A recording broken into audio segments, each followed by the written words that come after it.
Yo guys, what's going on? I'm Tim for The Real Sports Talk. You can hit me up on Twitter at CashKelly_TRST. You can also like The Real Sports Talk on Facebook. Go do both of those. What I'm going to do now is I'm going to give you my reaction to the first 14 picks in the NFL Draft. And actually, before this video is over, the 15th pick will probably be in as well. So I'll probably give you that reaction by the end of this video. We will begin at number 1, where the Colts announced a few days ago that they were going to select Andrew Luck, who has been touted by many as the next Peyton Manning. 6'4", 234, out of Stanford. And I like Andrew Luck a lot. I don't think he's going to be the next Peyton Manning, but I do think he has all the tools to be an elite quarterback, a top 10 quarterback within 2 or 3 years in the NFL. The problem for me, though, is that Colts team needs a lot of revamping, and it's going to take a few years certainly for that to happen. It is a very good thing that they were able to go ahead and bring Reggie Wayne back. That certainly surprised a lot of people because they didn't think that he would want to go through a rebuilding project. That's a nice thing, but they got to get a consistent running back there. There's a lot of holes to be met, as we saw last season with this team, and I think they're a 3 or 4 win team that will most likely be picking in the top 5 again next year. At number 2, the Redskins acquired this pick almost a month ago from the Rams. This is RG3, the Heisman winner out of Baylor, 6'2", 223. I think that is a very generous listing on the hype because I've heard rumors that he's only about 6 foot tall. When I had Adam Rank of the NFL Network on this show about a month ago, he said that Robert Griffin will be a bona fide superstar in the NFL, and from there, that kind of sold it for me. I think that Robert Griffin is going to be the best quarterback out of this class, and people who do not understand, the situation he's going into is much better than the situation Andrew Luck is in. People make the Redskins, I know that they've been an absolutely atrocious franchise, but if you look at what they have there, they have a defense that has the guy who's led the NFL in tackles the last 3 seasons in London Fletcher. They are able to bring back. He is 36 or 37 years old, but the bottom line is he still has a lot of football left to him. They have Brian Arakpo. Most people wouldn't know the guy from Geico ads, but he is an all-pro, tremendous overall player. And then offensively, they added Pierre Garçon. Yes, they overpaid for him, but they still added him. And adding Pierre Garçon along with already having Santana Moss. Running back-wise, there are some questions, but I think Roy Halua and Evan Royster, both of those guys showed me that they have a lot of potential last year.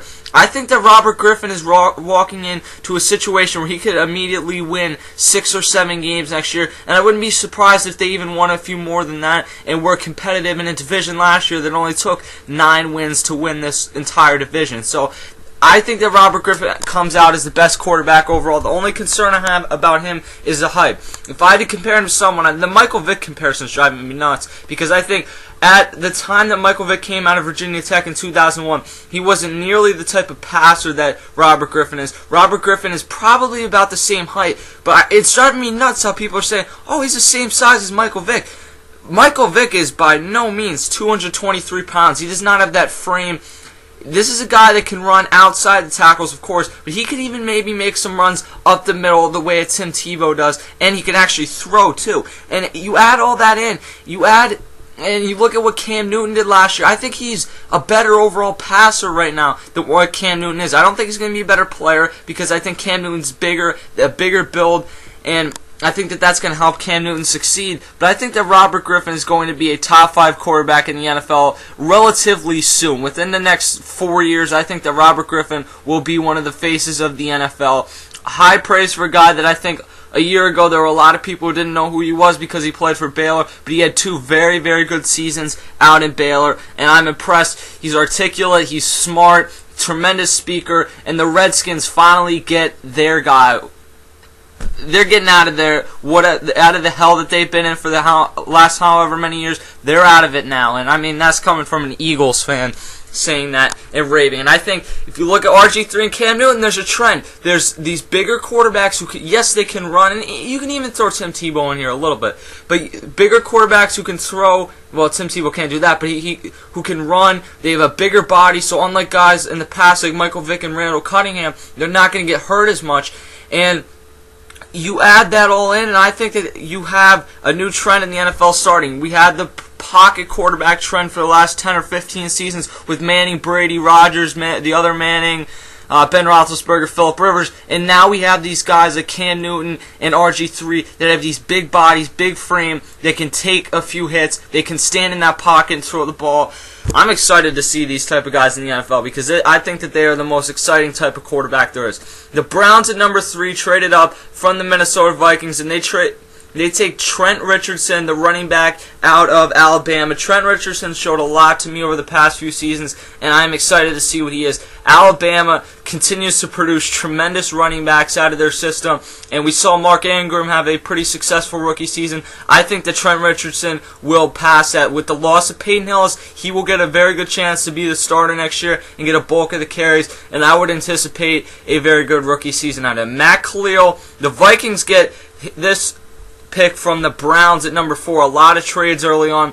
Matt Khalil, the offensive tackle, 6'6", 306, out of USC, and I think that he is a rock. He's kind of the one guy that throughout this 5 or 10 picks did not get a lot of buzz, but offensive linemen don't normally get a lot of buzz. Joe Thomas didn't get a lot of buzz when he was taken number 3 by the Browns. That's worked out pretty well. So Matt Khalil to me is a franchise-type tackle.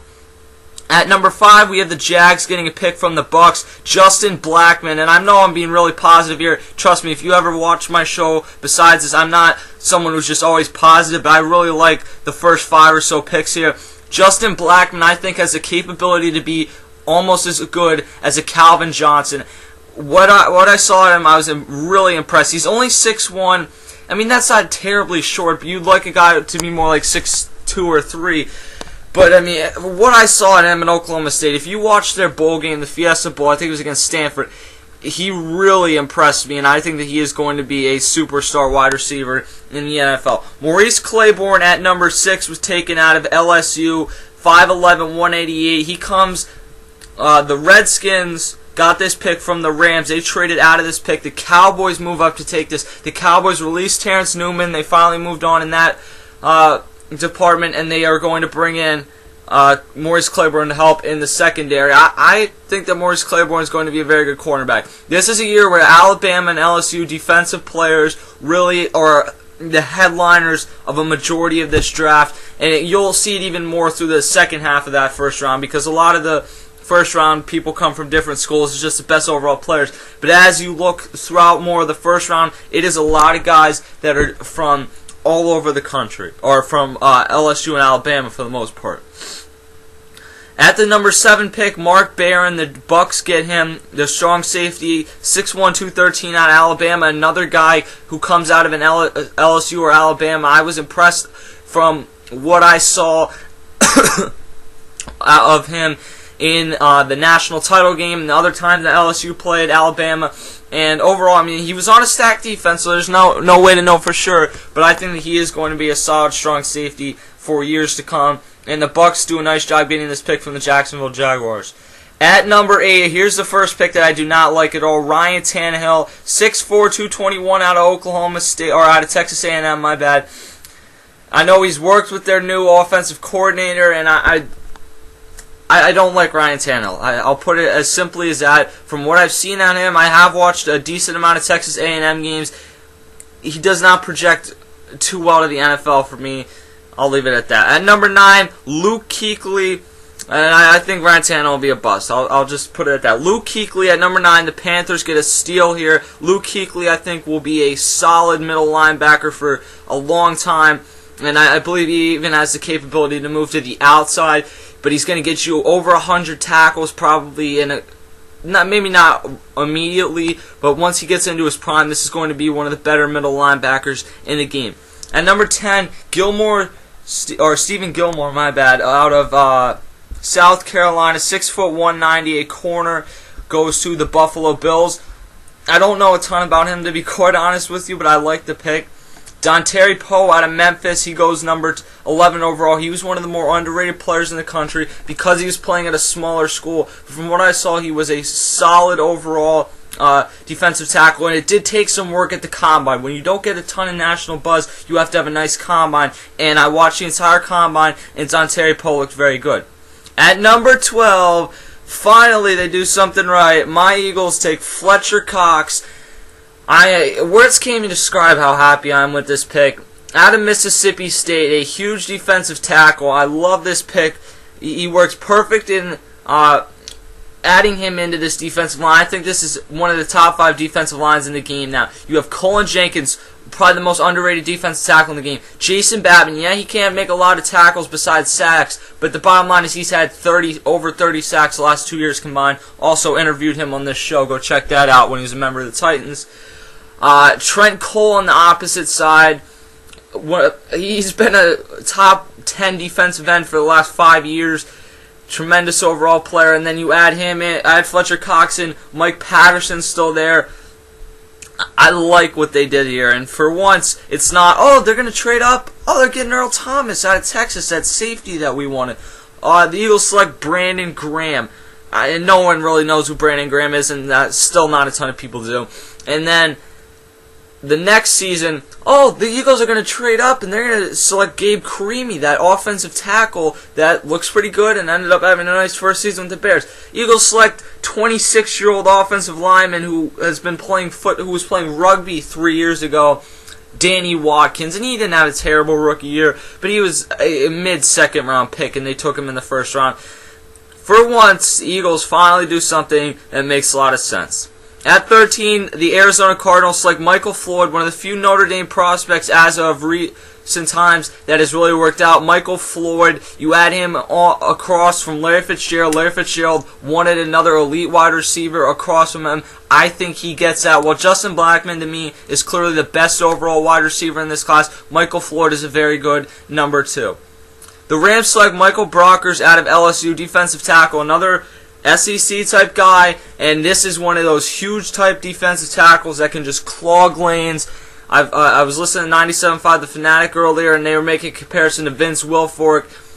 I wouldn't be surprised if Brockers is the best overall defensive tackle in this class. So I think that the best overall defensive tackle is going to be Fletcher Cox. I'm not trying to be a homer. I'm very critical of my Eagles, but I think that he's going to be the best overall defensive tackle that is taken in this draft. That is my opinion.